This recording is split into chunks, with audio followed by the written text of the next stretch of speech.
Welcome to FreeThinkers Fireside, where we put the human and humanist one cozy chat at a time. My name is Helen, also known as House Bells. Thank you very much for being here on a Monday. And it is my very special privilege to welcome back Chris Shelton to talk about something that he mentioned on the last time he was on that I wanted to deep dive deeper into. So let's say hi to Chris again. Hello, Chris. Thank you so much for being back on the show. I really appreciate it. You bet. Thanks for having me back. Yeah, thank you so much for doing this again. So when you were on last time, you mentioned people that have neurodivergency might be more prone into falling into cults or cult-like thinking. And I wanted to have a conversation about that because as someone that has ADHD and know plenty of people that were in high religious control groups and things like that, or come from cults, they also and those ones that I know that are neurodivergent, they describe their experiences from that angle. So I was very curious of what got you interested in this topic, and I wanted to talk more about it. So let's dive in. Yeah, let's do it. Well, I can say also from my own personal experience, that's what got me interested in neurodivergency, because I was diagnosed with ADHD, I guess, a couple of years ago now. And of course, like we were saying before the show, once you get a diagnosis, then suddenly you get very, very interested in what this is all about, know. And so I'm really speaking today from my personal experience and some diving around in some texts and literature and my knowledge of cults and cult recruitment in connecting these things together. So I think, for example, something that I brought papers. Yeah, I know. I love that you brought receipts. I love that. Yeah, So for example, right? One thing that a lot of humans have is a desire for belonging and for structure, right? But but many neurodivergent people, ADHD, autism, OCD, etc., can experience chronic feelings of social rejection or loneliness or confusion about social rules because we're kind of a little bit apart sometimes. And because we're ADHD, for example, being a childhood thing, we can be the class weirdos and the people who gonna get easily shunned or, oh, don't talk to him, that kind of thing. And so that doesn't, neurodivergent people have the same level and degree of emotional needs that anybody else has. So we want community. We want to get along. We want to have friends. We want to, go through life with meaning and purpose. And yet there's this sort of separation that can happen, right? In day-to-day social life, we can be a little ostracized or feel, even if we're not being, we can feel like we are, right? You get that rejection sensitivity dysphoria going, right? It's so much fun. Isn't it? Oh, it's a blast. I only found out about that because they're doing more research on it, and I only found out about it 2-3 years ago, and then so much of my life made so much sense. Right? I was like, oh. Right?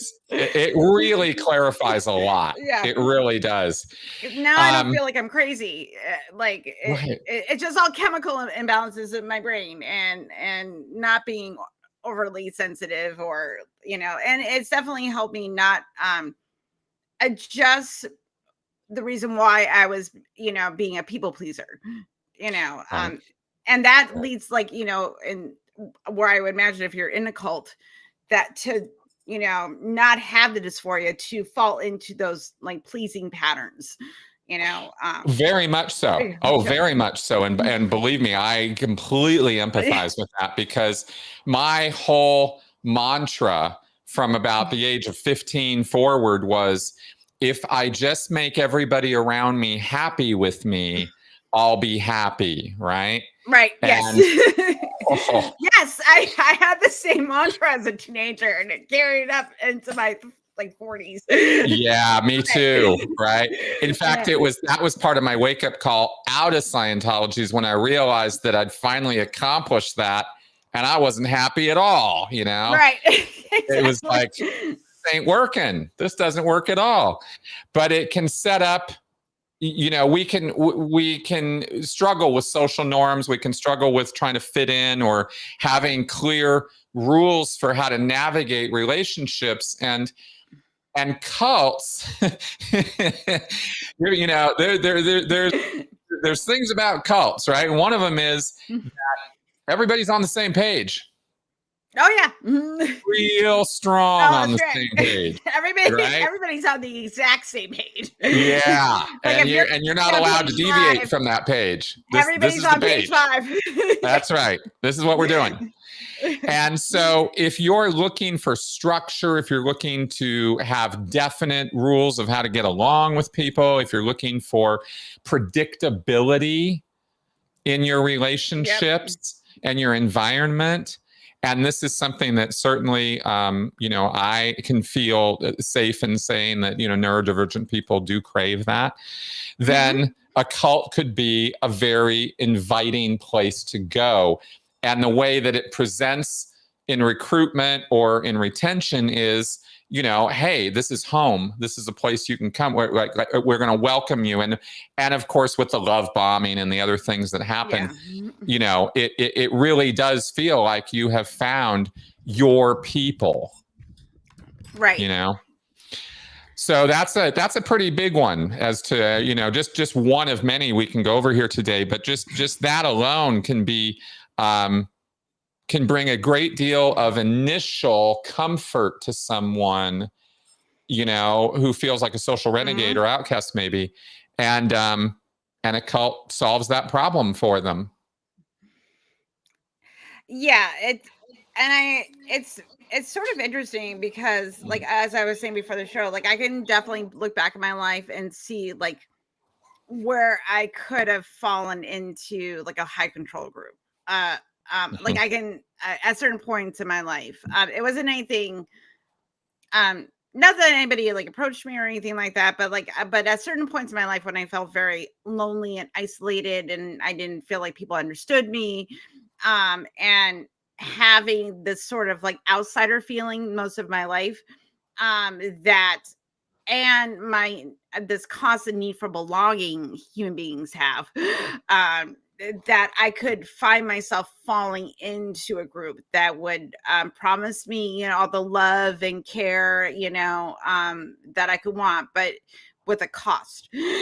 And I would do the cost so I could feel like I belong somewhere. That's right. And it's easy at first because the rules are kind of chill and everybody's just so friendly. And, at first it's real easy and you just dive right in to the experience of it. And you're having the best time of your life, or just about, right? You're really having all these peak experiences, and there's nothing like I don't know, I'm just arbitrarily saying this, but like the first 90 days or whatever, right? Like there's just no better time of your life than the first period or first phase of being part of a cult. It's very emotionally satisfying. And if there's, an intellectual component, scriptures and techniques and methods and stuff, they're throwing this stuff at you, and you're just eating it up, and you just feel wonderful, and that's how you stay. how you get moved into phase 2, and suddenly they start tightening the grip a bit, and and the better the cult is at slowly doing that to you, the more insidious it is, and the harder it is to realize what you've actually stepped into. And some people are in these groups for a couple of years before they really start feeling the binds, strict, holding them down. So, and by then they're, maybe, thousands of dollars in, or, they've been going down there 5 days a week, or, it's part of their life now. And so it's right. It's so easy for people to look at that and go, well, why don't you just leave? And you're like, hey man, why don't you just leave your job? Like how easy is this? It's not Right. always Or that leave easy. leave your family, because these Yeah, people start to exactly. become family. It's like That's right. your everything is tied up there. It's like it's not that easy. It's not like, you're in a relationship with a friend that's not working out and you're like, oh, you know what, this isn't working and leaving. Like the point is to integrate themselves into every part of your life. So where do you end and where does the cult begin? That's right. You mentioned like the emotional resonance people get when they're first started. It sounds like when you first fall in love, and Yes. it's the same sort of chemicals, like the oxytocin and all those feel good chemicals, and you want to be with that person or people all the time, and you can't stop thinking about it, and all these sort of things. And then that's usually lasts 2 to 3 years. Then it starts to go away. And then the like once you start, like, and the cult's a little bit different, because like in a relationship, if you're in a healthy relationship, you're not getting brainwashed. But that's when you start to say, like, can I spend my life with this person? Or is this going to be something that is long lasting, versus like a cult, which they not only are you're getting those feel good chemicals from, but from my perspective, that they're using them against you. Oh yeah. So, Oh yeah. That's when we're talking about cults, we're definitely not talking about the Boy Scouts or your bowling league. We're talking about, we're talking about groups that are actively manipulating you. So yeah, that's definitely part of it. I'm glad you brought up the in love thing, because that's actually how we talk about it in the cult space. One of the comparisons that's made often is that it is exactly chemically or feeling wise, or however you want to put it, it is like falling in love. It's a similar form of awe, AWE, right? Like it's that kind of a feeling, and it's powerful stuff. So bringing it back to the topic with us, with people that are neurodivergent, how like from, and this could be just like, just from your own observations, and I know that you have a master's in psych. What is like versus like neurotypical people versus like someone like you or I that have ADHD? What differences would we see in that, and the reaction or way that someone might be drawn into the cult versus someone like ourselves versus someone that is neurotypical? Absolutely. Well, I'll tell you one characteristic that jumps out is hyperfocus, and the way that we are typically, because of the way ADHD works, it's a attention deficit, right? Your attention is kind of like a little bit random, and the executive functions are not totally fully under your control. So it's not like, oh well, today I'm going to pay attention to this, and then tomorrow I'm going to do this. Sometimes your brain's like, yeah, nice idea, right? What's that like? Yeah, exactly, right. Hope that works out for you today. Yeah. So that's the life, right? But when novelty enters our life, when new things are coming in and we have interest in these things, then we can become very hyper focused on that thing, that new thing. And this is something that whereas your neurotypical might be interested, oh wow, yeah, tell me more about that, that's so interesting, and then they'll go home and turn on the TV and not think about it again until maybe tomorrow or the next day or something. Right. A neurodivergent person might get some literature or buy a book, Dianetics, and this is a 450-page book or something, right? And they'll go home and read it that night. Oh yeah. Just oh my God, this is the most amazing thing I've ever read, and then they're, calling their friends, did you read this book? Oh my God.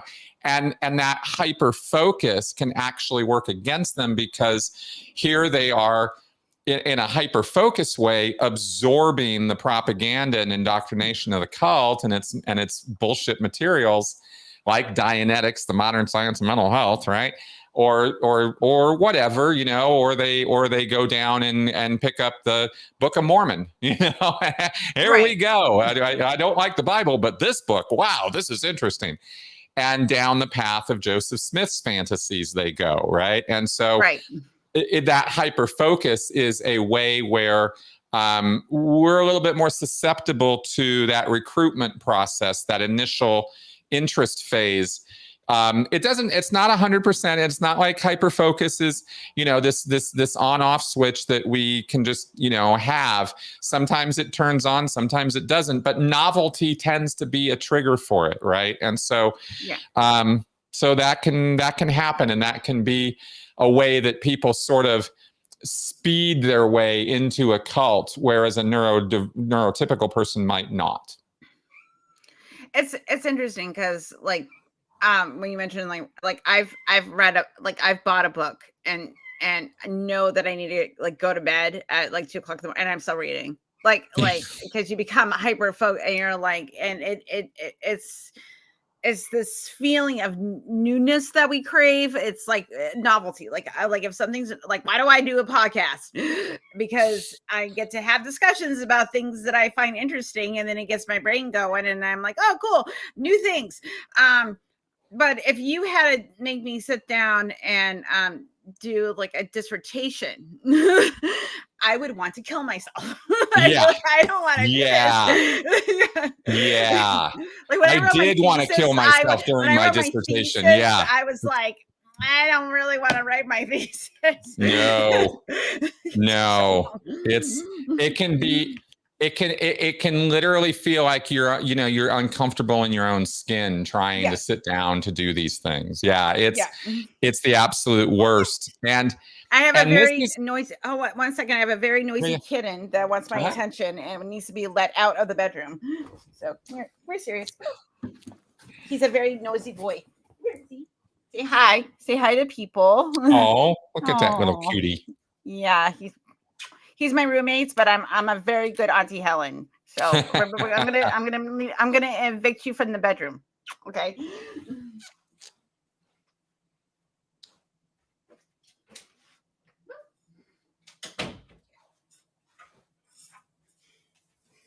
He was doing that Mew Mew thing, and then he wanted attention, but his person's home, so he can go see his person. So, but he's been. I haven't had a kitten in the house in a few years. We have now 4 cats in my house, and he is a dum dum, but he's so adorable. It's like the best thing ever. It's just that constant joy of having a little tiny animal that is dumb as shit. So I hear you. My little doggy is my world. So I get it. Yep. Yeah.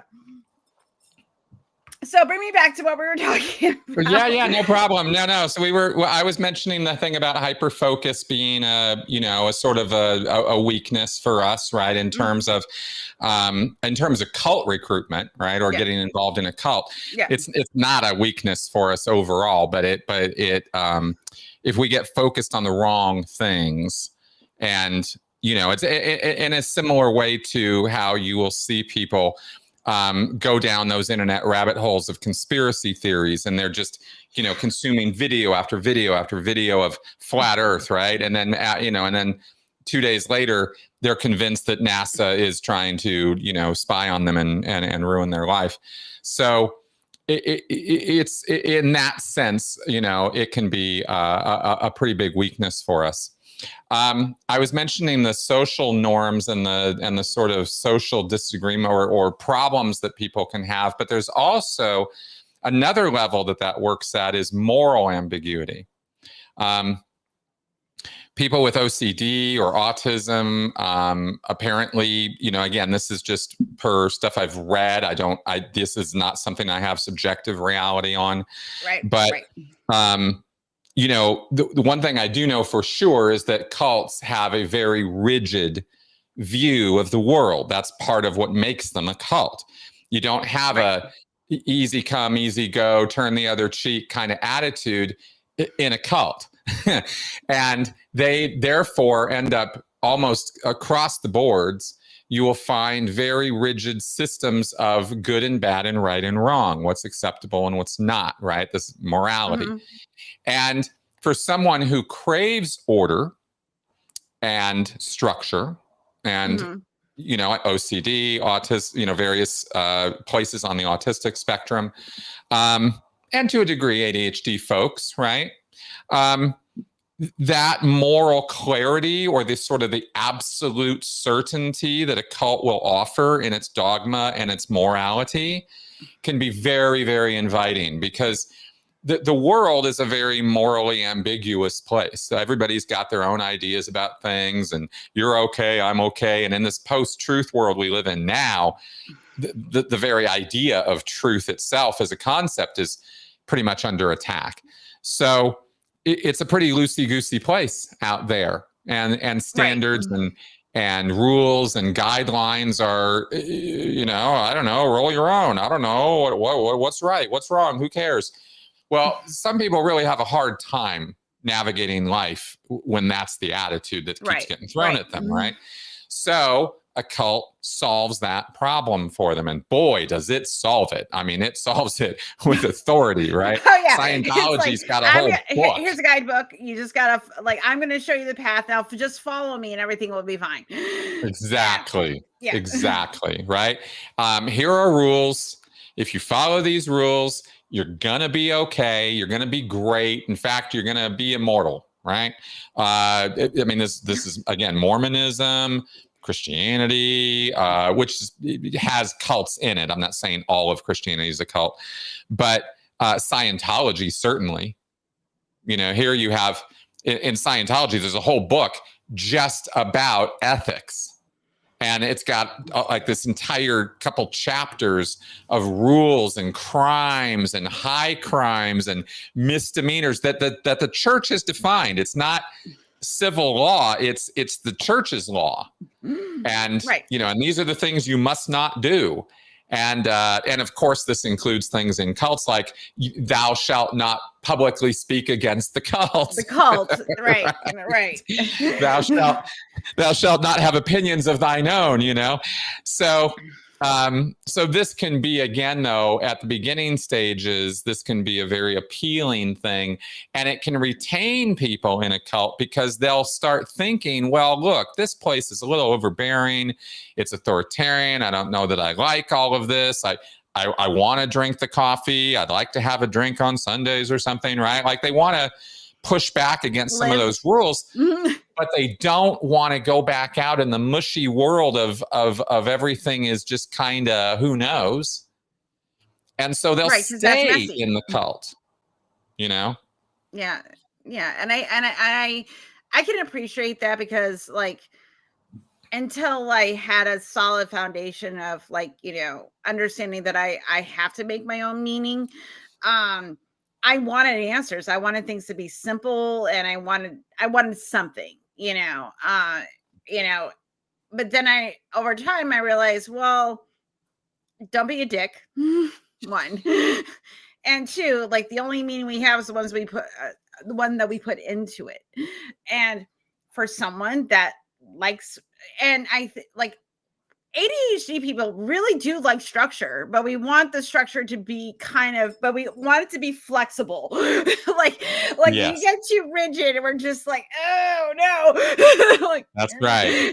That's right. Like, so, but I can understand for people that need, because like my son has autism, and he craves structure. That's why he went to the army, because he was looking for like structure and a way to like navigate his life. But also he hates religion. He thinks that like he's very atheist, very much a skeptical thinker. Like he wants the structure, but he doesn't want like to lose himself in it. Right. And I think that's what happens in cults, is that like people, they want the structure, but along the way they lose parts of themselves, and they don't realize it because the structure becomes them rather than them working within the structure.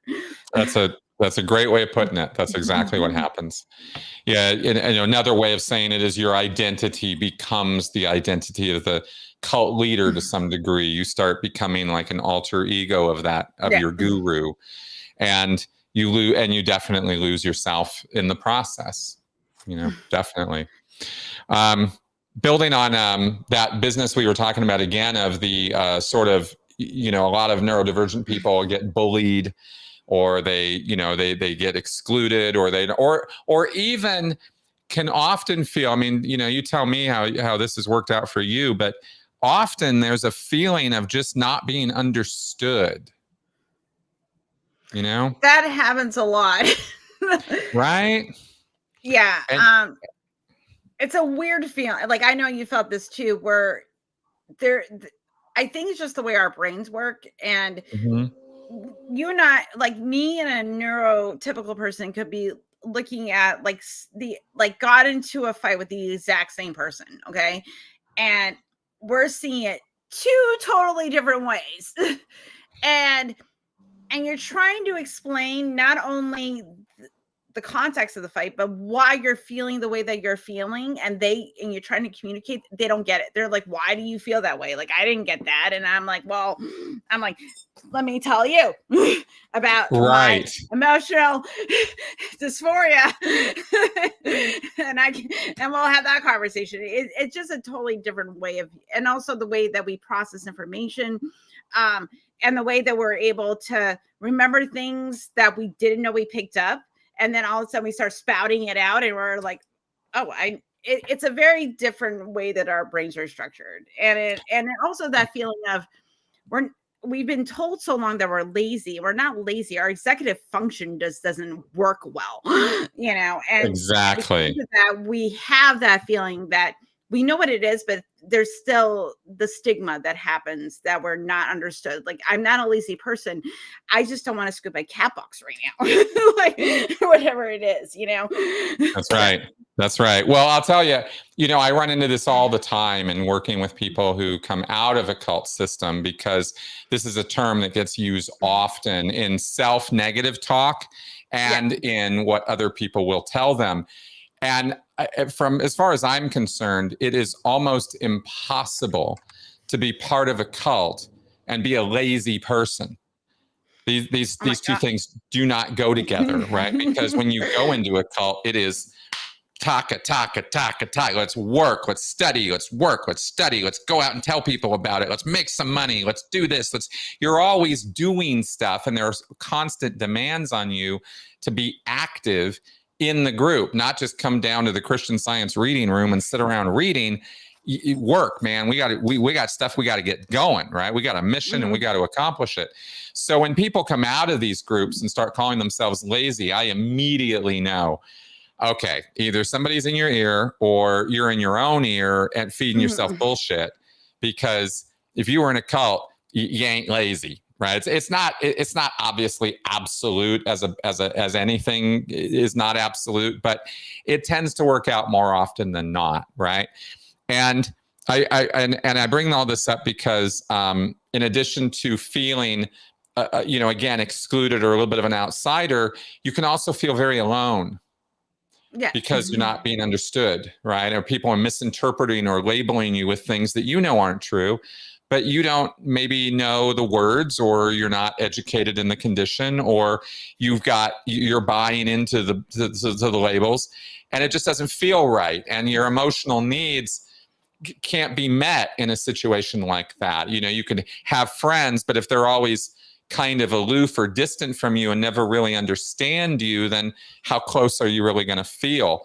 And this is where the love bombing of a cult really becomes effective for neurodivergent people, because love bombing is a term that means that the cult is showering you with praise and affection and understanding and empathy, any of these things that they can, sort of present to you, which other people in the world don't seem to do.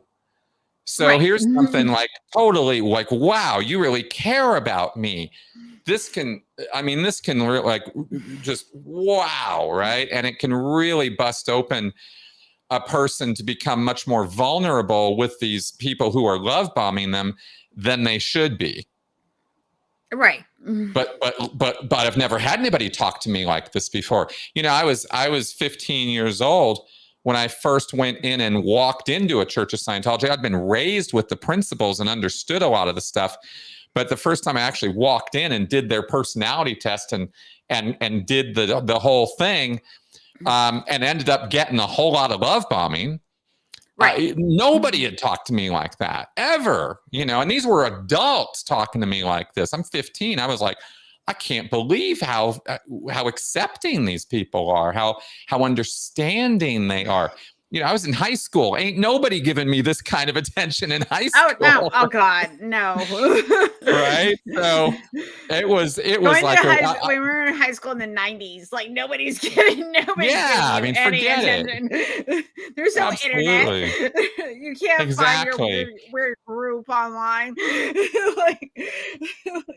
Exactly. So that can be a very heady experience. And a point I wanted to make on that is that it's not gullibility. There's another one of these bullshit labels that gets put on people, right? You're in an environment of emotional manipulation. They're doing that to you on purpose. You can't have that kind of emotional warfare being waged against you when you don't even know you're in a fight, and then be told it's all your fault for falling for it. Right. That's a tough one, and I wish people could understand that process better so they weren't so judgmental about it. Because it's just like lazy. You get this gullible label thrown on people a lot, and yet if you understand the whole context of what's happening, then you see that they are just regular people who want what regular people want, which is acceptance and empathy and care, Yeah. When you mentioned the love bombing, have you watched the Twin Flames documentary? I have not. I've seen some interviews with the Twin Flames people. Oh my God. Well, yeah, Coleman was here a couple of weeks ago, and he did a deep dive. Coleman Watson he did a whole video on the Twin Flames. Wild, isn't it? Hi, Wes. I will tell you, that cult is nuts. But Junjay Leisha were helping some people leave the cult. And she said that even people in the cult, there was somebody that was like perpetrating what the cult wanted them to do. And they felt horrible after. He's like, because they manipulated your morality. You did things that went against your morality. You knew on some level it was wrong, but you did it because you were kind of brainwashed into doing it, and because you didn't want to disappoint, the leaders, and you thought that on some level you were doing a good thing, when in the back of your brain something's wrong. I was listening to Behind the Bastards, and they were talking about the Children of God, sick cult, terrible people, and the love bombing that was when they first started using that term to describe the leader of the Children of God. But where they would force parents to commit incest with their children, whether they wanted to or not, which is sick and messed up. But kids start realizing on some level, even though they didn't have words for it, that some adults didn't really want to do it because, duh. But that's how they started to learn, that the kids that were born into the cult started to learn, like, maybe this is wrong because it's going against your moral value. And if you're someone that's neurodivergent, especially if you have ADHD, if you get that emotional dysregulation where you're perceiving you're being rejected by, well, like, you're trying to love bomb someone, but also at the same time, you're getting information like, no, you want the reward system. I have to imagine you're going to have some kind of like, I don't want to use schizophrenic, but kind of like cognitive dissonance so much that something has to give, because I'm like, I can't love bomb on one end and feel bad about it, and also try to please the leader on the other end. And like some kind of emotional dissonance is going to happen. Absolutely, it is. Yeah. Absolutely.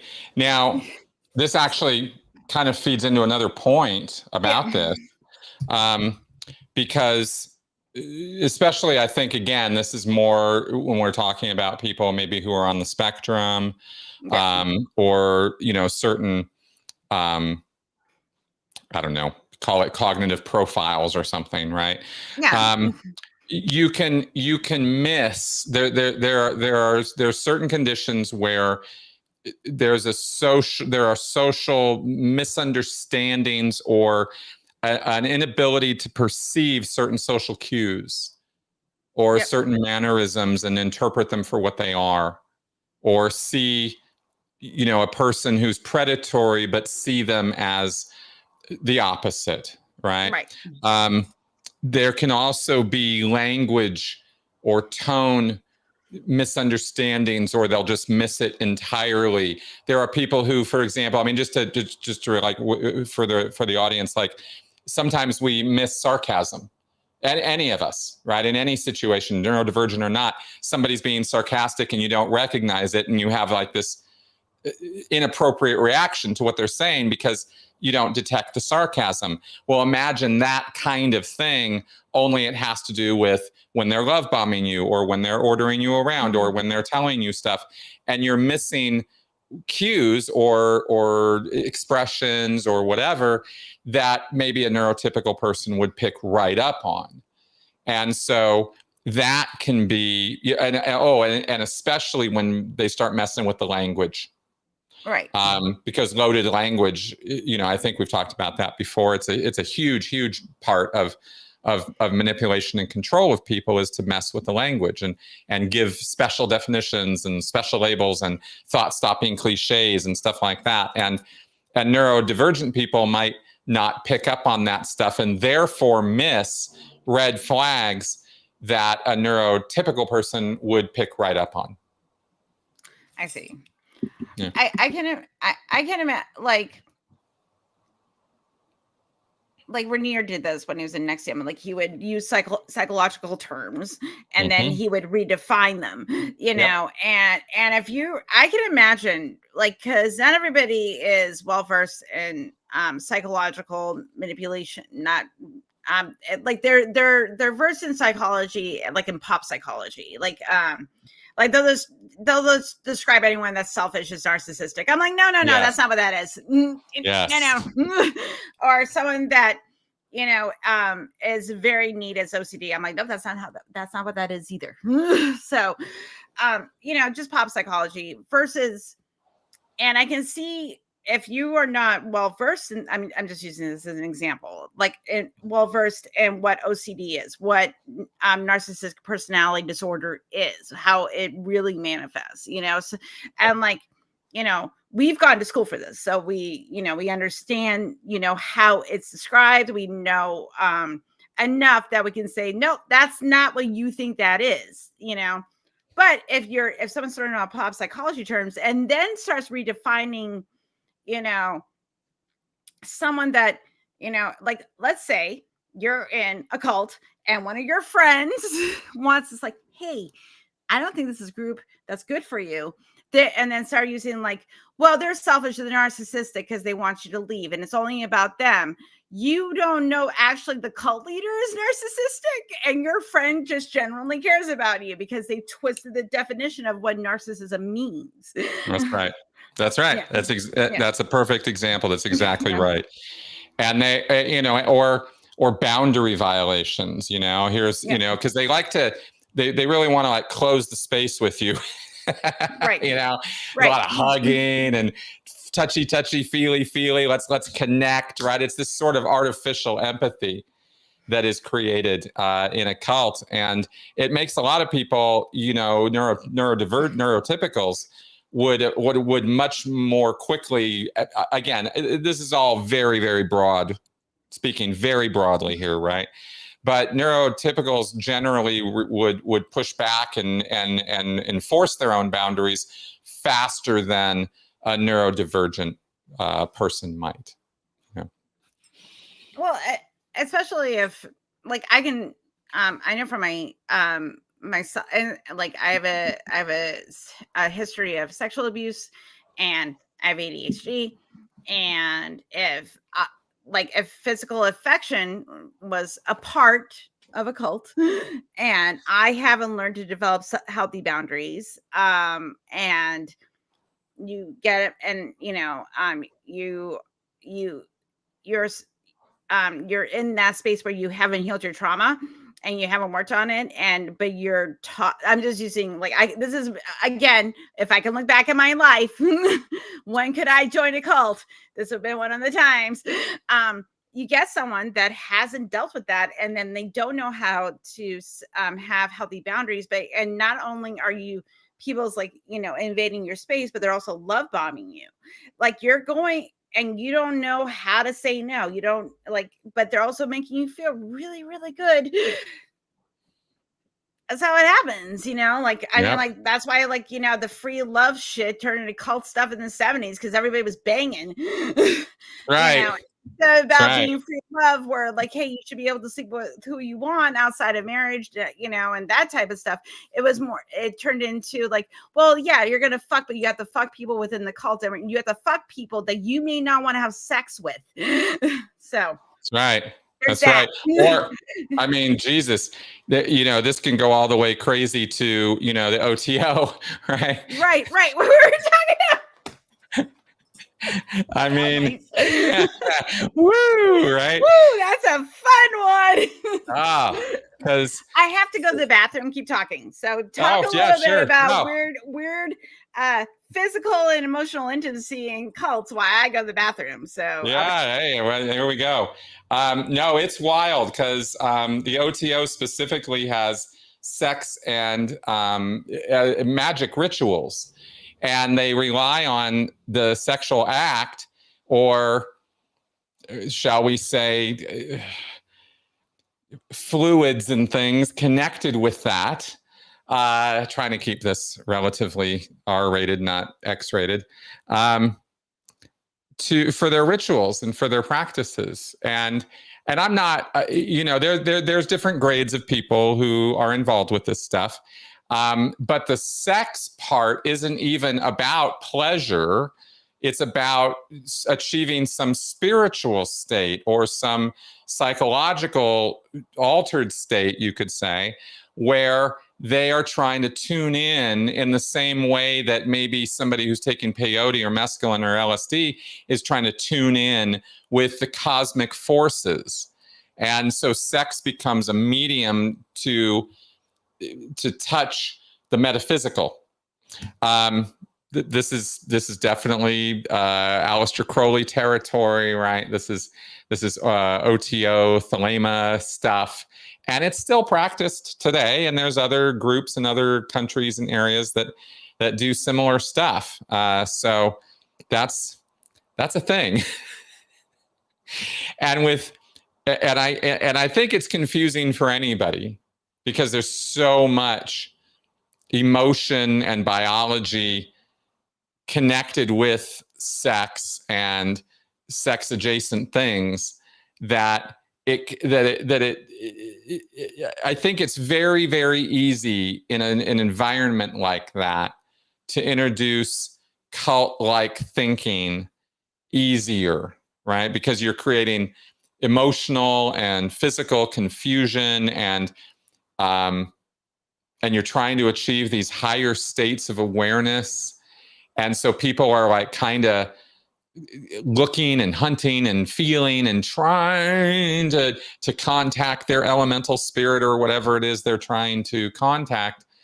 And so their feelings, the biology of it can kind of mix things up a little bit emotionally with their partners in these acts. And I just happen to think that that's something that would be pretty messed up for people, Go Ireland, indeed.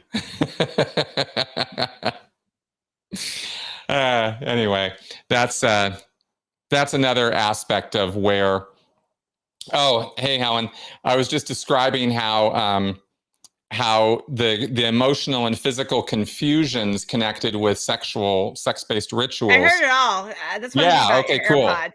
Yeah. So it can really mess things up, I don't know. What are your thoughts on that? You were a little closer to that world than I've been. Oh my God. Well, like, that's the thing. Like I was telling you before the show, is that when I was when I even was a high priestess within the pagan world, we weren't interested in controlling people. Like it was like I told you, everybody was a student and everybody's a teacher. Like, let's say you want to learn about the tarot. Cool. I'm like, all right. I'm like, we'll guide you, but you're going to teach a class. And part of the learning is that like we'll guide you and we'll tell you, we'll answer questions, we'll give you materials, we'll tell you things to study, we'll have meetings about it, but we want you to get proficient enough that you feel comfortable enough teaching a class on it. Because I'm a guide. Here's some tools. Have at it. Right. Versus if you're, in the if you're part of the OTO, no. You have to hoop jump, and sometimes the hoops are on fire. Like, wow. Yeah, it is a lot. One of my friends was involved in it, but it is a lot of gatekeeping. You have to achieve certain things to move up within the tier system. I don't know if there's a paid component to it or not. I wasn't that into it, but I do know some stuff. And also a lot of the rituals are very secret. So there's that seduction of knowing something that somebody doesn't else knows. And then it is a lot of sex. Which, fine. If you want to have sex in have it for a ritualistic purpose, I don't care. Go have at it. It's fine. Just make sure everybody's agreed. Or like, this is what we're going to do. Like, consenting adults. Fine. You want to watch? Fine. Everybody's on the same page. No problem with that. The thing is, though, is that there was also this attitude, like, even going to the public ritual, my friend had to like assure that we were like good people and we were not going to like reveal certain secrets and blah, blah, blah, blah, blah. And it's just like, we're just going to watch a ritual. Like, what? And this was the public ritual. This is the ritual. And I told you, this was like watching people have sex that weren't having sex. Like it was one of those experiences. And you're just like, this is weird. But then this was one ritual where and these people some of them have been in for years, and they defend Crowley. Like if you do any sort of criticism against him, it's kind of like if someone's deep into Scientology and you start, criticizing like L. Ron Hubbard and they lose their crap. And you're just like, he was just a dude. It's just a dude. They don't want that he is the Godhead. He was tapped into the goddess Isis, and and was connected in ancient Egypt and was talking to spirits and had special knowledge of the universe and blah blah blah blah blah. And it's just like, no, he took old esoteric teachings and just repackaged them. Like this stuff's been going on forever. Like nobody's reinvented the wheel. But it's funny because the exact way it works is you take some people who've never seen a wheel, and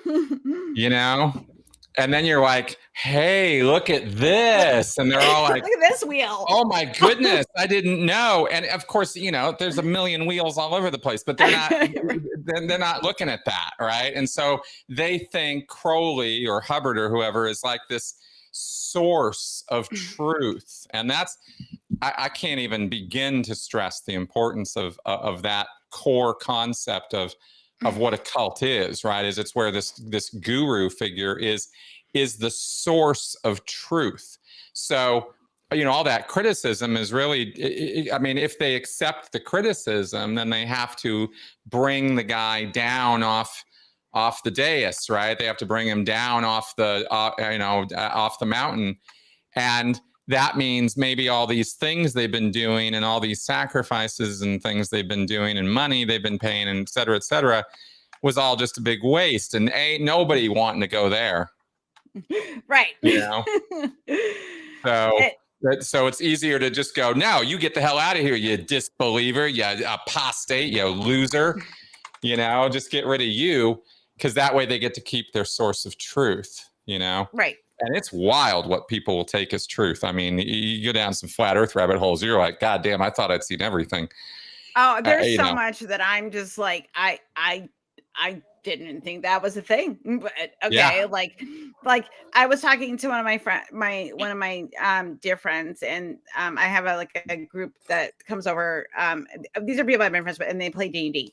And they brought usually they don't bring their kid, but because he's 3. And I said, okay. Yes, that's pretty he's young. a lot. Yeah. He's a 3-year-old, and this is supposed to be like a break, but then her parents they're taking a lot of ivermectin and colloidal silver, and started talking about like Jesus, and spanking was a good form. And I was like, you know what? I go, I will deal with him in my house. It's fine. Because these ideas like colloidal silver, like, you know, cures cancer, and they legitimately believe it. And it's just like, and you're just like, what? But it's one of those things, like there are people that think that, you know, having sex during ritual is going to bring them to some higher plane of existence in the middle of orgasm. And it's like, yeah, like I've had that feeling too, but guess what? It doesn't last. Like, and then, exactly. and then you're like, well, I still gotta empty the dryer. You're not like, yes, you've had this wonderful crazy experience in this, but you still got it, like, okay, your dryer's off and you have to go to work tomorrow. Like, you're gonna have to fold your clothes. That's right. That's exactly right.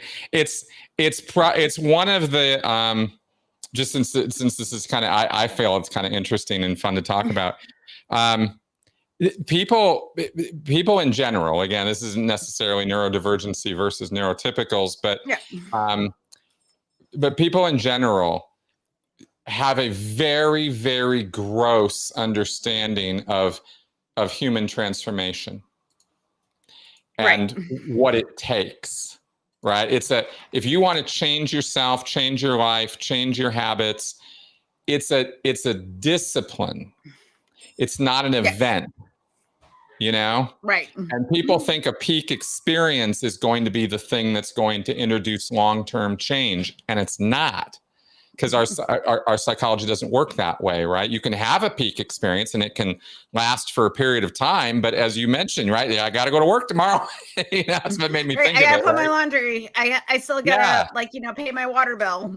That's right. You gotta come back down to earth and start dealing with life again, right? And then suddenly you're no longer transformed. Well, it's because that's not what makes transformation happen. And almost all of EST and Landmark and all that crap is built on this fallacy, this idea that the peak experience is the thing that's going to create the change. And it doesn't. It doesn't work that way, you know? I had a psychologist describe it like change happens when the discomfort of staying the same. The comfort of staying the same is outweighed by the need to change and the discomfort that comes with that. And you're like, okay. And then you're looking at your life going, this isn't working anymore. I need to, like, my relationships are suffering. My work is suffering. Like, you know, it starts to affect your outer senses of security. And then you're like, and then if you're being honest with yourself, then you do the work. It's then like, you do the work. That's right. And the work is hard. I have ADHD.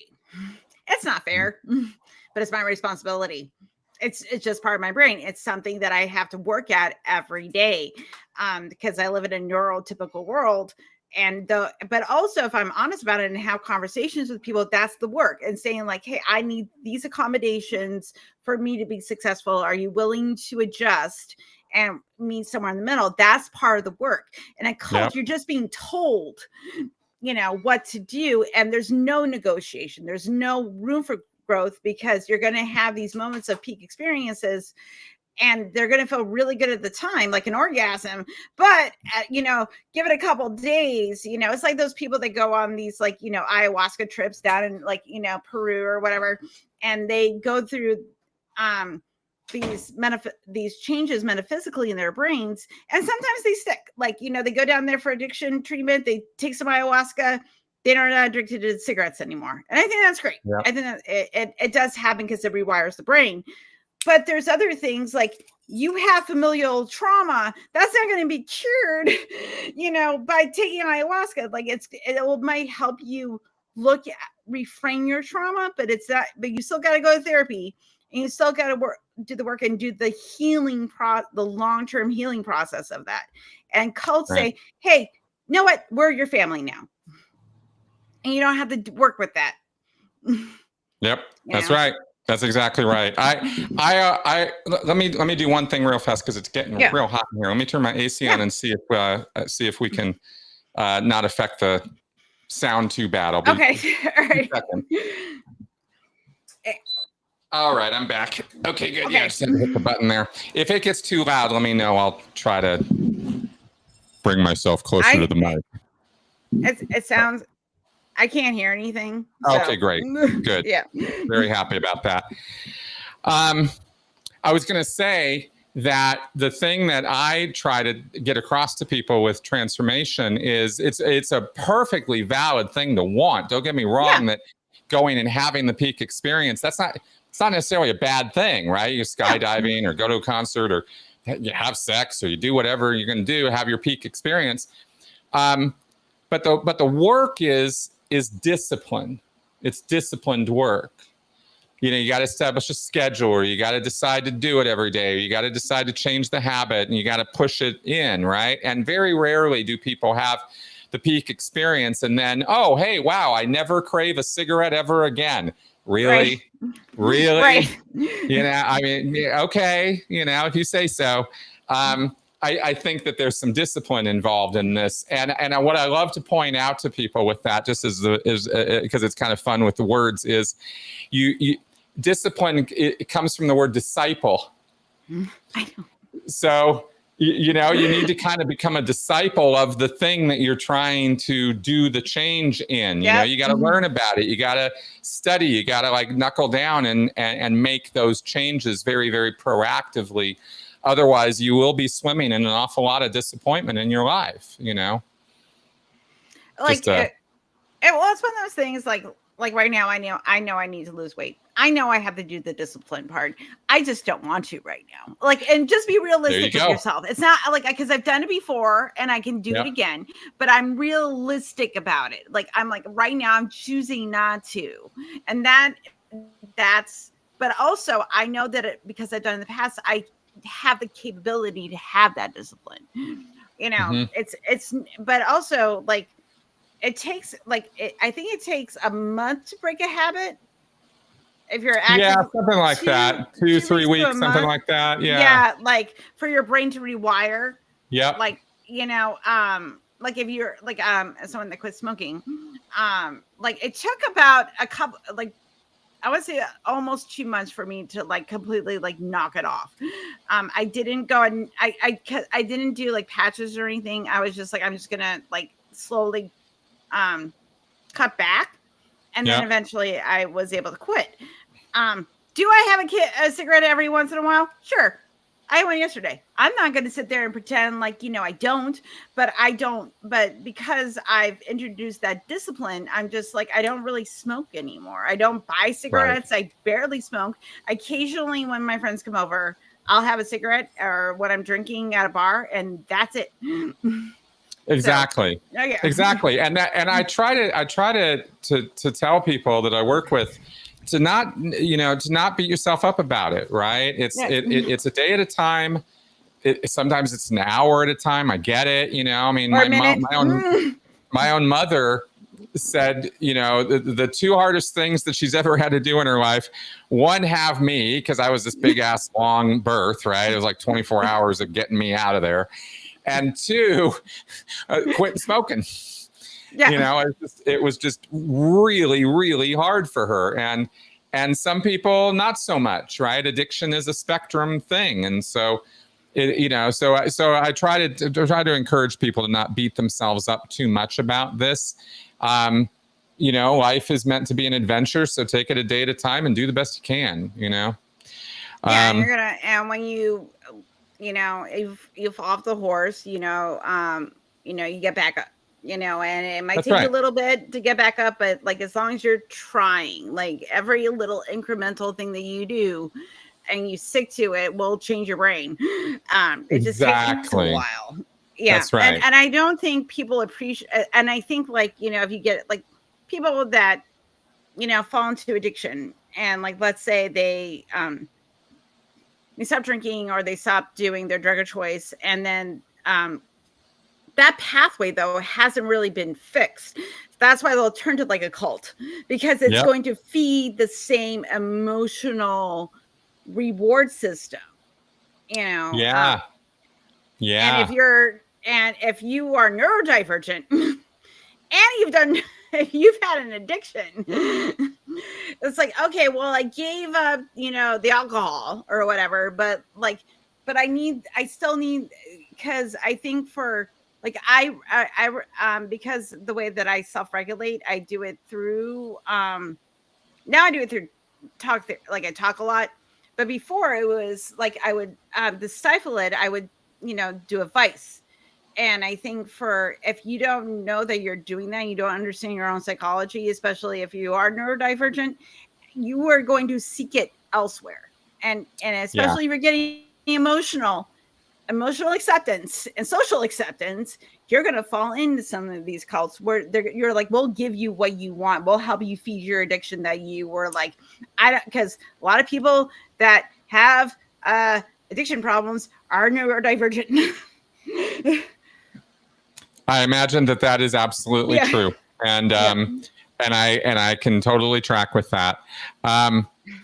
In fact, just another thing on my list here to bring up, is anxiety and compulsions and intense need for control, right? These are things that, you see in OCD, you see these on the spectrum. To some degrees, you see this with various aspects of the emotional dysregulation of ADHD. And it can create, I put here on my notes, it can create a kind of a desperate need to avoid uncertainty or danger. And so when a group comes along and says, listen, in this world of no answers and relative truths and who knows what, we know, we got the answers. We have the truth with a capital T. You do this, you do this, you do this, your future is assured. And to somebody who has anxiety and is really kind of revved up a lot and is looking for answers and is not finding them in science, which seems, to them, wishy-washy and all over the place, and there's no definitive answers and there's no absolutes, which is kind of the nature of science, and we get that. Well, especially psychology, because we don't know everything about the brain. So, oh my god, yeah, right? And it changes all the time. We're like, well, we're changing this definition now, and it was like, okay, this was in the DSM for 15 years. Oh no, we're going to change it. Okay, exactly. They want definite answers. Mm-hmm. And unfortunately, in this world, right, honest people are going to tell you, well, absolute definite answers, dude. So much gray. Few and far between, man, right? And they're they're seeking binary, black, white, good, bad, right, wrong. That's what they want. Another aspect of this also, in addition to the anxieties and the compulsions, can be phobias. Mm-hmm. One of the ways that David Miscavige was convinced that Scientology works, he's the guy who runs the show now, right? He's a tyrant. But when he was a kid, growing up in a Scientology household, he had asthma, and he had pretty serious asthma. And he was a very physical guy. And so it was a real impact on his life. And so when Scientology come along and says, hey, we got a whole rundown here, and we're going to cure your asthma. Forget that inhaler. Forget that medicine. We got what you need.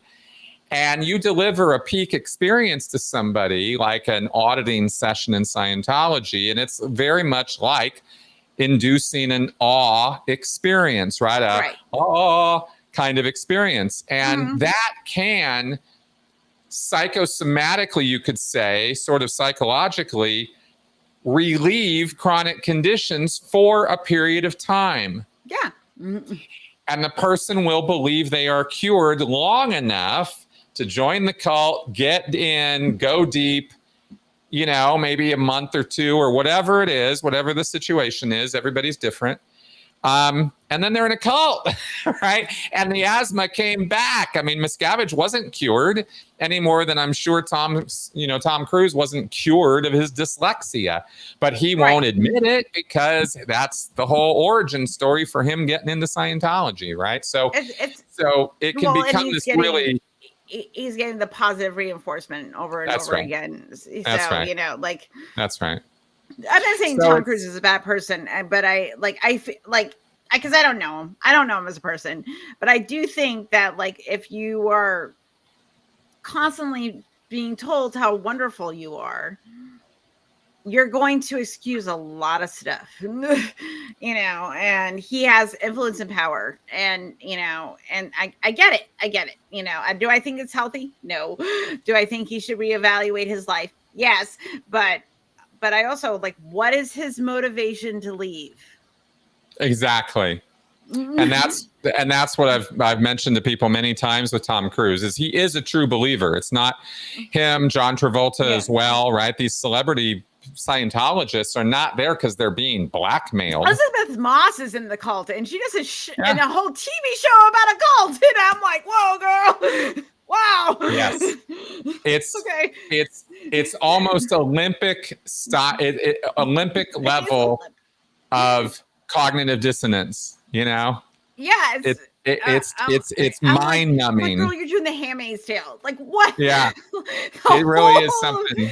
It's kind of, well, and like Tom Cruise has done, like, you know, Minority Report and other things about, like, you know, high control groups and things like that, but he's still, like, you know, 100% in. You know, it's one of those things that like those are I think there's a level of separation where you can be like, oh, that's like Jehovah's Witnesses, like, you can, you know, not see the forest from the trees, you know, and like, kind of idea. And I'm like, okay, dude, like, you're still in a cult. Like, you might like the cult, and like, just admit that you like being there. That's fine. Like, no, it really is opposite world on a moral plane for them. You know, I mean, Elizabeth Moss is second generation too. I don't know if you know that or not. She didn't get recruited into Scientology. She was raised in it. Okay. And speaking from experience with that, I can tell you that when you're raised with the moral foundations that the Church of Scientology, or what Scientology represents, is the definition of ethical good behavior, and that Scientologists, and L. Ron Hubbard specifically wrote this, that Scientologists are the most ethical people on the planet. Oh, glad right? When you're telling yourself that as part of your internal narrative, then to you, you're morally offended that people don't want to become Scientologists. That's what pisses you off, you know? I think Leah Remini said something about this, like, when she was talking about her deconstruction, that she was like, I don't understand why not everybody wants to be part of this when she was in the cult, you know? That's right. And I had the same thing. Yeah. Yeah. You know, it's an outrage to you. It's actually, because my take is that's the deepest level they can go, is the moral level, because that's below emotions as far as I can tell. It's right up against who we see ourselves as and how we think about the world. Our ethics informs so much of who we are as people. That's right. And informs what we choose to be outraged about. Right. What pisses us off, right? It's based on our morals. So if your moral foundations are completely backwards, where L. Ron Hubbard is the source of all truth and goodness, and everything that springs from his lips is pure gold, and everybody needs to hear this, then it's going to become, then your view of the world is going to be very, very skewed from how other people would see the world who don't see L. Ron Hubbard that way, you know? And I think that's some of the most powerful manipulation you can do to a human being is to reach all the way down to their identity and kind of rewrite their morality. And that's what Leisha said. It's a moral wound. Yeah, it's it going really against is. your humanity. It's going against the ethics that they're ingrained a part of, not just, you know, what you were taught, but who you are as a person. Like my morals definitely shape the way that I view the world. You know, like my biggest thing is like, you know, bigotry and injustice. Like I'm not a fan. Not a fan. Exactly.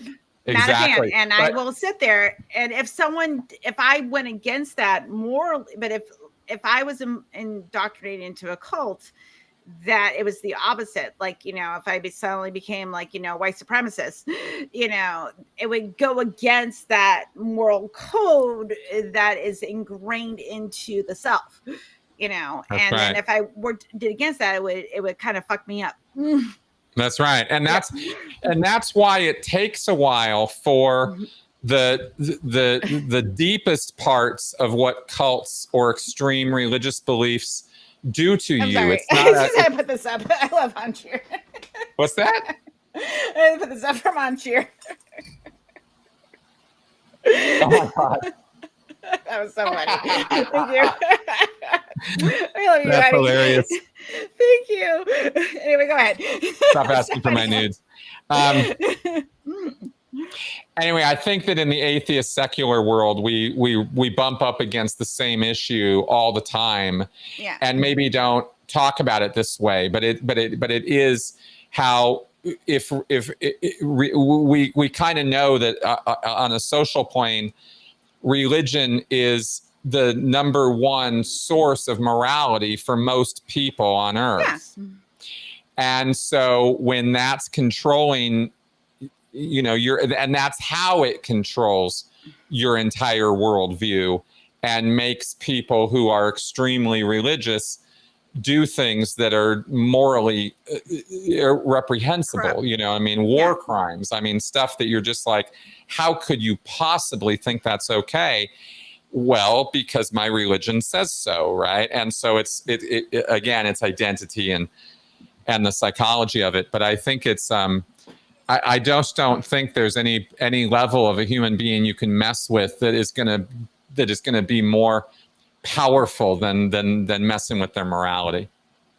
I think also too, like I think I think most people are good, decent human beings. Really, you know, I don't care. I really don't care what you believe in, as long as I'm like how you treat other people. You're treating other people with kindness. Cool. I have no problem with that. Be kind. Yep. You should do that. Be kind. That's it. Yep. But I think when we're talking about religion, and I'm kind of want to tie this back to the neurodiversity part of it, is that like my brother, if he watches this podcast, I'm calling you out. I'm sorry. I have 4 of them, but he'll know what I'm talking about. If he watches this, I'm going to call you out.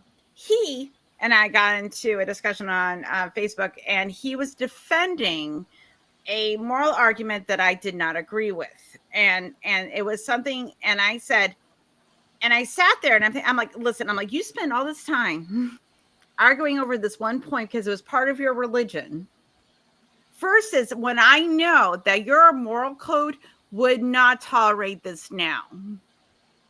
So when people start using and I'm pretty sure he has autism, but because it's a very rigid sort of way of thinking, black and white. And also because of that black and white thinking, can shove it over here. And then, well, we're not going to use it in a modern context. We're going to go back, like, you know, 2,500 years and then talk about it back then. And I'm like, nope, doesn't work. But though they're willing to do that, and it makes sense in his brain, because we have rigid rules for where we are in history, and doesn't want to look at the nuance of something. Right. He wants it like straight. And And that can be frustrating for someone like me that's like, oh my God, there's so many grays here. And also, I know that you're a good person. I know your moral code because we're siblings and I know the type of person you are, and you're arguing against your own moral code. And that to me is insane. Like, I'm like, why are you doing that, man? Because I know that you're a good person. I know you are. And let's not forget that morality is informed by context. Yeah. So, you know, in this situation, it's murder. In this situation, it's completely justified because the guy was breaking into my house, or we declared war, or, and now the same act is no longer murder, right? So the context also, I think, informs some of that. Yeah, that and contradiction. I can recognize, and I think there's a lot of us that can recognize that, like the nuance of morality, like, you know, our morals are like, you know, if you like steal to feed your family, I'm not gonna like if you steal food to feed your family, I'm not really good. I'm like, I don't think you should be arrested for that. I think it's really dumb. Right. But if you like take somebody's car and make it hard for them to feed their family, I'm going to get a little bit more upset about that. And I'm like, no, man, you can't do that. Right. Yeah. You know, exactly. You can't do that. That's right. You know, and like, you understand the grayness of morality, but if it's always on less harm, I think that's, you know, that's the thing, like what it's going to reduce harm. And we understand that it's on the spectrum. That's right. That's right. And see, for us who, especially I think once we start getting educated on neurodivergency, I think that it proofs us up against the invitations to black and white thinking. And I think this is where we as neurodivergents maybe have an advantage over neurotypicals, because there's a pretty typical psychology with people that craves simple answers to complex problems. Right. We want a narrative. We want to know who the good guy and the bad guy is, so we know where to point the gun, and that's all we care about. And that's just tell me that and I'm good. Right. And we can see more nuance in things and want to understand that nuance more. Now, I'm making, again, super broad generalities right now. Yeah, this is, you know, but I think it's a point, you know, because I don't want anybody thinking, the last thing I wanted to say today in terms of this, and I really want to make sure I get this in, is that none of what I'm saying today is an effort to make it seem like neurodivergent people are easier targets across the board, because they're not. Right? We have these things like we're less susceptible to groupthink because we question social norms and we don't easily mirror other people and just go with the flow. And we dislike rules that don't make any goddamn sense. You know? Right. And neurotypicals will fall in line a lot faster. You know, Asch conformity experiments and all that, you know, it's 75% of people will go along with a complete lie just to go along with the social group. And neurodivergents tend to go, excuse me, I don't think that line is longer. I know, I don't think it is, you know, and when we stand out sometimes, you know, so it's not a matter of, you know, we're just a bunch of, you know, goobers who fall into cults all the time. And I want to make sure that I got that in there, you know. We can also like I pointed out to you, I can look points back in my life if the right person had approached me at the right time. Yeah. Maybe. But over time, the majority of the time though, I probably wouldn't have fallen for it, because I'd be like, that doesn't make any sense. I'm like, that's right. That's right. I'm like, I get my own planet. Why? Why do I get my own planet? That's right. That's right. What do you mean I have to live with my family for eternity? I don't like them. I want that. Right. Exactly. What? Oh, no, I don't get my own planet. I'm going to be in a polygamous marriage to get my own planet. So there you go. Because the man gets the planet in Mormonism. I forgot about that. So, that's right. So I mean, it was an immediate turnoff for me. I was like, wait a minute. I mean, I like my family. I really do. Right. But I don't want to be with them for eternity. I mean, moved to Florida to get away from, I love my family, but I moved 1,000 miles away. Exactly. Away from my family. Exactly. Eternity sounds like hell. Yeah. So, but I just wanted to piggyback on one more thing you were saying, that people are nuanced.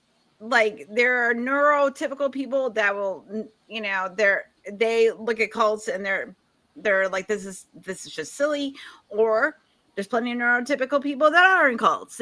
Same as, because people are like, it's not just like, you know, the way our brains are wired. It is our how we respond to social norms, to trauma, how we seek out acceptance and love and belonging to other groups. This is just a human condition thing.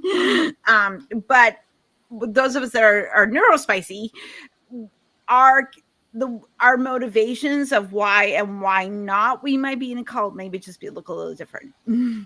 That's right. That's exactly right. It's all context specific. I mean, let me underline, boldface, italicize that. Yeah. It's always that way. There's no, if there's any absolute in this world, it is that context is always king.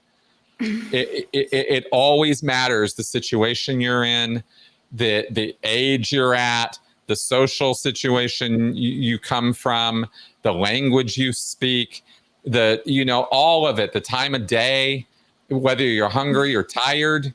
I mean, there's so many, there's a practically infinite number of variables as to what makes us do things. So we're always talking about simple things, bringing it down to this or this or this. But emotional needs are a pretty broad category. I like talking about that, but that's not all there is to cult recruitment, right? It's not just unmet needs. It can be social forces at play, peer pressure, familial pressure, the fact that the person needs a job and the cult has one. So they didn't get there because of the beliefs. They got there because they needed a job, Right. It's always context specific. And so I don't want anyone taking anything I've said today and going, oh, see, if you have ADHD, you're an idiot, right? It's not, that ain't the message here today, right? So, no, it's just different brains. Like, we all have everybody's got a different brain, and what's going to motivate one person to join a cult, like a person with autism to join a cult versus someone that has autism and not join one. And, approached by the same organization and given the same speech, depending on, life experience and personal psychology. Yep. One person is going to join the cult and the other person's not. That's right. That's right. And because everything is nuanced. And I think that, and for like people that really like black and white thinking, I don't live there. I'm way too overly analytical. It can be a curse and a blessing because I am overly analytical. I'm like, well, there's a little bit that's going on, and I think it might be this, and like, because I just can't just accept something. I have to look at it from 20 different angles. Where someone that was like, well, they just said no. I'm like, yeah, but I want to know why they said no. Like, because that's just the way my brain works. That's right. And for other people, they don't get that, and I'm like, I understand. Like, you can just say no and move on with your life. I want to know why. And I'm going to look at it from 20 different angles, because then that satisfied that certain part of my weird brain personality. So I couldn't agree more. I think that's exactly how it is. So but it's good. It's good to go over this stuff. I'm really, really super glad you were curious about this, because this isn't something I've spoken about directly before, these points and how, that we can be more susceptible in certain circumstances. And I think it's something we should be aware of, because cults are dangerous. This is not stuff to mess around with. We want to know about these red flags. We want to know about how manipulation and control work. Especially in this modern world, we're surrounded by bullshit all the time, all the time. And we've never been steeped in more pseudoscientific bullshit as far as I'm concerned. And now, of course, we have a situation where it's coming from our own government. I mean, with RFK Jr. and all this other nonsense. So So there's a lot to be on the lookout for out there. You know, it's not just a few con men and god men and gurus who are after your money. It's coming from all sides these days. And I think also too, like, the reason why I wanted to talk about it too is because, like, you know, this is just something that people that are neurodivergent are like, this is just an education. Like, this is something you have to kind of think about if you are on anywhere in this swimming pool, that someone is going to want to take you under and drown you. And you have to be aware of what's going to make you sink or swim and what tools you need. And if you don't know those things, like, well, you know, like what your triggers are, why, you know, that, you know, why do I feel like my executive functioning is like messed up, but why do I feel motivated when like something that I care about will push me into doing something? And why does that happen? You know, and trying to understand that, because cults are going to manipulate any, it doesn't have to be, it can just be a person. If they know how to manipulate that, they're going, and it can be used against you. So it's just tools in the toolbox. That's all it is, you know. And those of us that are, you know, neurodivergent, we have to have a little bit of extra tools to understand like our own psychology and how we respond to certain influences. Exactly. Couldn't have put it better myself. I'm 100% on with that. Because when you said that last, I'm like, that's really fascinating to have a conversation about that. Because I couldn't stop thinking about it. I'm like, Chris is smart. I'll be back on the show. Well, thank you for inviting me. I always yeah. I like hanging out with you. You're fun. Thank you. Well, vice You're versa. super smart. You make me feel, I'm like, oh, he's so like, and you give me stuff to think about, which is really great. So I really appreciate that about you. Okay. Sure. Tell the people where it's in the Jubilee Do, but tell people where they can find you, and anything you want to shill or promote you got coming up, please do that. Awesome. Okay, good. I will promote my channel. I have recently done a very deep dive into the mind of L. Ron Hubbard, and if you're interested in, it's so good. Thank you. Yeah, I listened to the whole series. It was so good. I loved it, especially because my forward pagan ass was like, "Oh yeah, baby." It's wild, isn't it? Oh my God, that Empress shit was just I was like, wow. Oh my God. Wow. I was like, oh my God, dude. Yeah, that was some crazy stuff. And probably tomorrow I will be doing another dive into L. Ron Hubbard and Lucifer. So that's coming up. Yeah, we're gonna do that. I'm so excited. Yeah. So we're gonna cover that one real deep, and I'm hoping to get that one done in one episode, but it might split up into two. We'll see. But that's coming. And of course, if you're interested in my work, you check out my channel. If I have a Speaking of Cults podcast, that's what it's called, Speaking of Cults. I do that every week on Saturday. I drop a new episode on culty stuff as a podcast, and you can get that on audio podcast platforms as well as on YouTube. And then I've got my book, which you can get on Amazon, which is all about Scientology specifically. So if you're curious about that, then you can check out my book, Scientology A to Xenu. So those are my plugs. Awesome. I'm putting links in the chat. And then I'll put them also in the Jubilee Do so I can update that stuff. But like, oh my God, I'm so excited. Oh my God, I can't wait for L. Ron Hubbard Lucifer. I'm so excited. Because I was driving in my commute listening to all the episodes, and I was like, oh my God. I'm like, well, it wasn't so much like the mythology stuff. It was like his mental gymnastics and his psychopathy that I was just like, this guy was fucked. Wasn't he? From the very beginning. Whoa. The dude never had a chance to be anything but what he was. And what he was horrible. He was horrible. And it was kind of it was just kind of amazing. And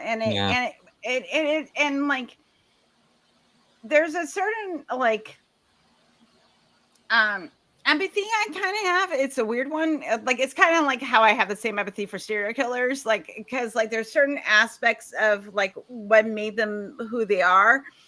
Some of it is just their internal psychology, but outside shit. And I feel like for him, like, because he was a smart dude. He wasn't a dum-dum. He like, no. I don't think in any regards that he was a stupid person, because look at that. Look at the conversation we're having right now.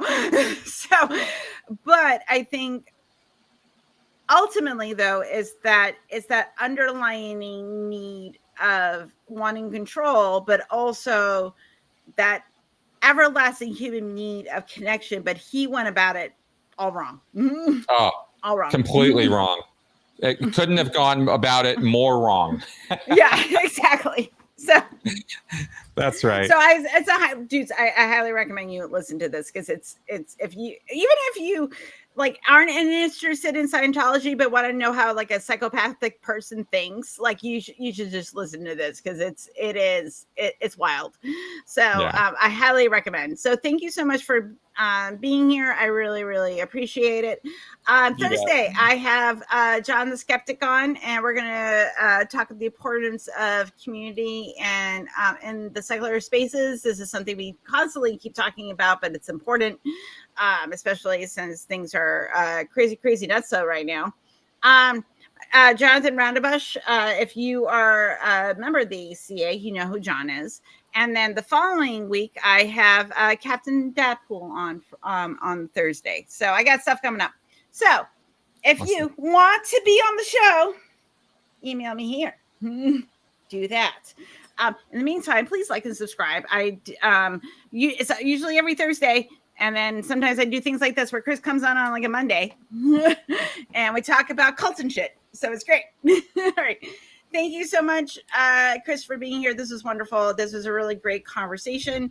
I'll probably have you back on something again. So awesome. I'm going to wish everybody a wonderful week. Be kind, give someone a compliment, stay skeptical, and I will see you all here on Thursday. Bye.